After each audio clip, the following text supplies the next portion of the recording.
Aikaisemmin ollaan laskettu prosenttiarvoa, eli ollaan laskettu vaikka sillä tavalla, että ollaan saatu, että 15% vastaa vaikka 25.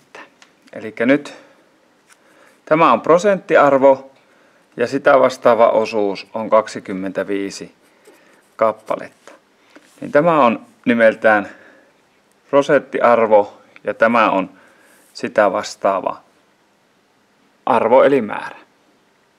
Nyt uutena käsitteenä otetaan sitten perusarvo. Ja perusarvo on sitten se 100%. Eli nyt tästä jos lähdettäisiin miettimään, että mitä on tämä 100%, niin tämä on se perusarvo. Eli se alkuperäinen arvo on se perusarvo ja tuo on sitten prosenttiarvo.